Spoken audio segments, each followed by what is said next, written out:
Patiala house court में आतंकी जासिर बिलाल वानी उर्फ दानिश के पेशी हुए आतंकी को 10 दिनों की एनआईए हिरासत में भेजा गया। अदालत परिसर के आसपास जबरदस्त के लिए बंदी सुरक्षा बलों की गहन जांच दिखी। दिल्ली ब्लास्ट में आरोपी आतंकी उमर का साथी है जासिर बिलाल वानी।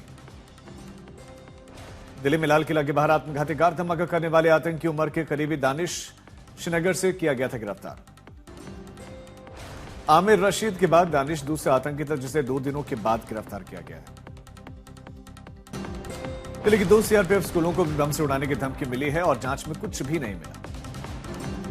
सूत्रों के मुताबिक जैश ए मोहम्मद आतंकी संगठन के नाम पर भेजा गया ईमेल, जिसके बाद सतर्क होकर टीम ने हर जगह चेकिंग की। दिल्ली ब्लास्ट मामले में बड़ी खबर, ईडी ने फरीदाबाद के अल-फलाह यूनिवर्सिटी पर छापेमारी की।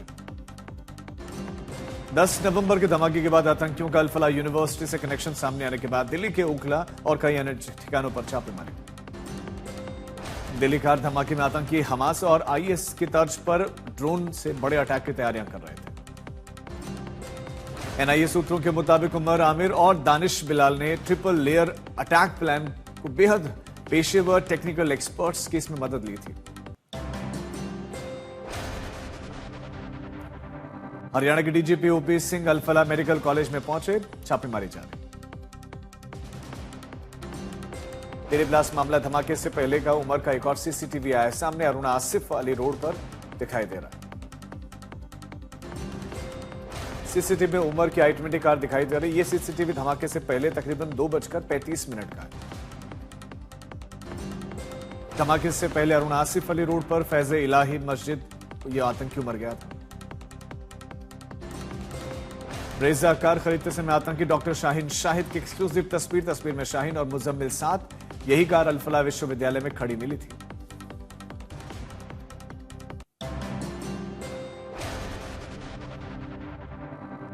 सुकमा में कुख्यात माओवादी कमांडर मदवी हिडमा मुठभेड़ में मारा गया।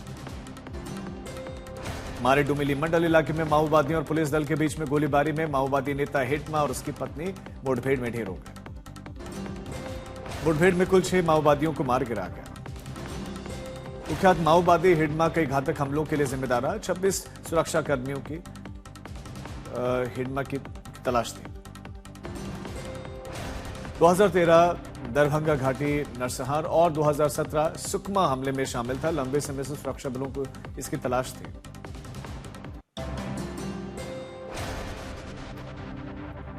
बिहार में नई सरकार के गठन के लिए तैयारियां, बैठकों का दौर। एनडीए की प्रचंड बहुमत के बाद शपथ ग्रहण की तैयारी। 10वीं बार बिहार की कमान संभाल सकते हैं नीतीश कुमार। 20 नवंबर को गांधी मैदान में शपथ। पीएम मोदी समेत तमाम दिग्गज रहेंगे शामिल। एनडीए की जीत और शपथ ग्रहण की तैयारियों के बीच में महागठबंधन ने तेजस्वी को विपक्ष का नेता चुना। हार के बाद बोले प्रशांत किशोर, मैं बिहार नहीं छोड़ूंगा, भविष्य में जीत जरूर होगी। रोहिणी के गुस्से के बाद पार्टी कार्यकर्ताओं का विरोध प्रदर्शन तेज। वहीं सूत्रों के मुताबिक लालू ने आंतरिक पारिवारिक मामले से निपटने का आश्वासन दिया।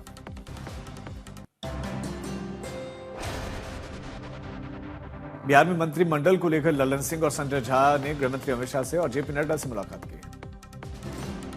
पटना में मुख्यमंत्री नीतीश कुमार से मिले केंद्रीय मंत्री जीतन राम मांझी एवं हम विधायक दल के नेता प्रफुल्ल कुमार मांझी। सूत्रों के मुताबिक बीजेपी और जेडीयू दोनों चाहते हैं स्पीकर पद, लेकिन अब बीजेपी के प्रेम कुमार को पद संभाला।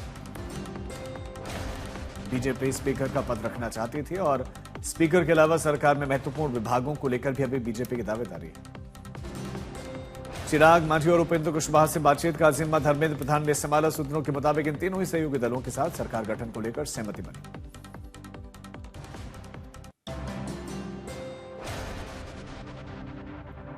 बिहार में चुनावी हार के बाद कांग्रेस की एसआईआर पर बैठक। एसआईआर के खिलाफ दबाव से वोट चोरी का मुद्दा उठाया। 12 राज्यों और केंद्र शासित प्रदेशों में एसआईआर की समीक्षा के लिए आयोजित की गई बैठक में 12 राज्यों, केंद्र शासित प्रदेशों के एआईसीसी प्रभारी, राज्य प्रमुख, कांग्रेस विधायक दल के नेता और सचिव शामिल।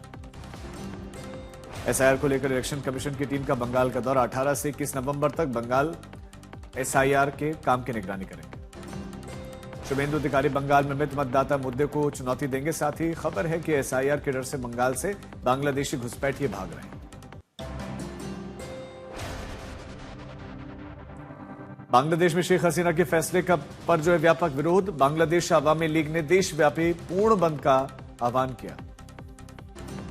हसीना ने फैसले को खारिज करते हुए इसे धांधली और राजनीति से प्रेरित बताया।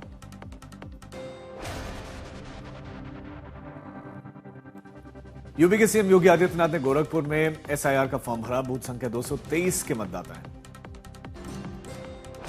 सीएम ने मोर को दाना खिलाते हुए एक तस्वीर की साझा, साथ ही लिखा कि यही सनातन का मर्म है, यही है भारत का धर्म। सीएम योगी का अयोध्या दौरा, थोड़ी देर में पहुंचेंगे रामकथा पार्क हेलीपैड पर। सीएम योगी अयोध्या में एक उच्च स्तरीय समीक्षा बैठक करेंगे। राम मंदिर ध्वजारोहण समारोह की तैयारियों को लेकर बैठक होगी।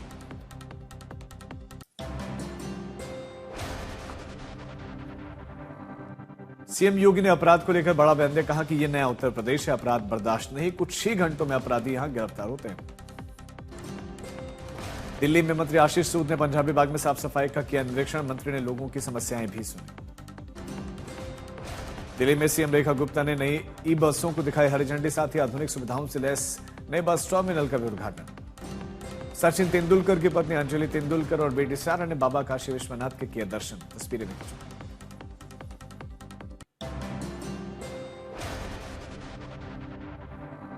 बागेश्वर में शीतलहर का असर, कोहरा और ठिठुरन से जनजीवन प्रभावित। मनाली के रोहतांग पास में पहाड़ों पर चोटियों पर हर तरफ सफेद बर्फ की चादर दिखी, मनमोहक नजारा। मौसम का लुत्फ उठाने के लिए उमड़े सैलानी, साथ ही सड़कों पर गाड़ियां भी खड़ी हुई दिखाई दी। तमिलनाडु के कुड्डालोर में बंद किए गए बच्चों के स्कूल, बारिश के चलते लिया गया फैसला। पुडुचेरी और कराईकाल में प्रशासन ने बंद किए बच्चों के स्कूल, बारिश के चलते लिया गया निर्णय।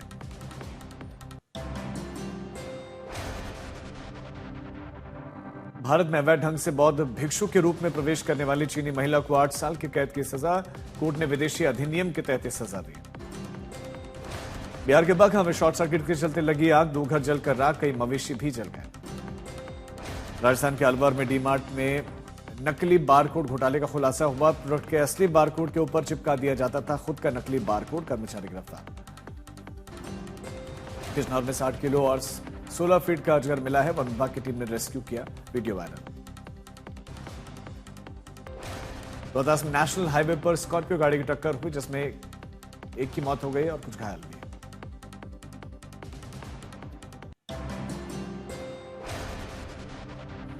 मुजफ्फरपुर में घने कोहरे के चलते बीएसएफ जवानों ने बस ट्रक से ये टकराई, 4 इसमें घायल, चुनावी ड्यूटी से लौटते समय यह हादसा हो गया। हल्द्वानी में गौवंश का कटा हुआ सर मिलने की सूचना के बाद हिंदूवादी संगठनों का हंगामा, 50 लोगों पर केस।